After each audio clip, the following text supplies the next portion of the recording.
आई वडील राज्यासह परराज्यात कोळशाच्या भट्टीवर काम करतात, तर लेकरं शेटजीच्या घरी सोडून गेल्यानं शेटजी या लेकरांना जनावरांची राखण, शेण काढणे, हातपाय दाबून देणे, धुणी भांडी करणे यासह अनेक कामे करून घेत असल्याचं निदर्शनास आल्यानं अल्पवयीन मुलाची शुक्रवारी सकाळी सुटका करण्यात आल्यानंतर रात्री बालकल्याण समितीसमोर हजर करून गुन्हा दाखल करण्याचे आदेश देऊन 3 दिवस उलटूनही अद्याप अंभोरा पोलिसांना गुन्हा दाखल करण्यास वेळ मिळाला नसल्याचं दिसून येत आहे।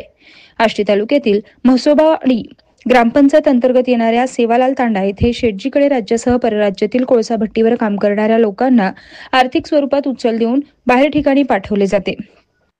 त्यांची मुले शेटजीच्या घरी ठेवले जातात। या मुलांकडून धुणी भांडी, शेण काढणे, त्यांचे हातपाय दाबून देणे, जनावरांचा सांभाळ करणे यासह अनेक कामे मनाविरुद्ध करून घेतली जात असून त्यांना शिक्षणापासून वंचित ठेवलं जात असून वेठ बिगारीचे कामे करून घेतले जात असल्याचं समोर आल्यानंतर शुक्रवारी अहिल्यानगर येथील जिल्हा कृती दलानं धाडसत्र टाकताच हा प्रकार समोर आलाय।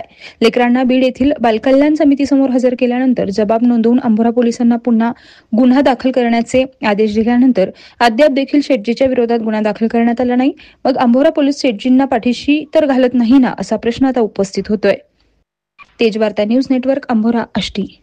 बघा सरपंच, त्यांच्या गळ्यामध्ये 10 तोळ्याचे सोनं आहे आणि त्यांच्या धंद्यावर यांचे आई वडील आहेत आणि हे मुलं आहे ना अक्षरशः राबून घेतात ते शेरडा म्हणजे त्यांच्याकडे कामाला आहे। कधीपासून लहान असल्यापासून शाळेत जात नाही, जाऊ देत नाही शाळेत। काय काम करून घेते?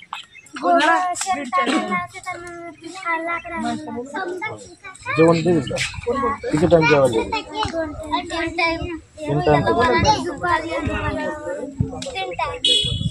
कपड्याची राहण्याची व्यवस्था चांगली आहे का? करमत तुम्हाला? तुमच्या आईबाबाकडे जायचं नाही का? म्हणजे बळजबरीने राहत होते तुम्ही? बळजबरीने राहत होते का? मग त्यांनी जाणीवपूर्वक ठेवलं होतं? बळजबरीने काम करून घ्यायचं तुमच्याकडून का प्रेमात करून घ्यायचं? बोल घाबरू नको बेटा, बोल बिंदास बोल। बोल बिंदास आहे। जर आपण आमचे तेजवार्ता हे चॅनल अजूनही सबस्क्राईब केले नसेल तर आताच तेजवार्ता न्यूज चॅनलला सबस्क्राईब करा, लाईक करा, शेअर करा व कमेंट देखील करा।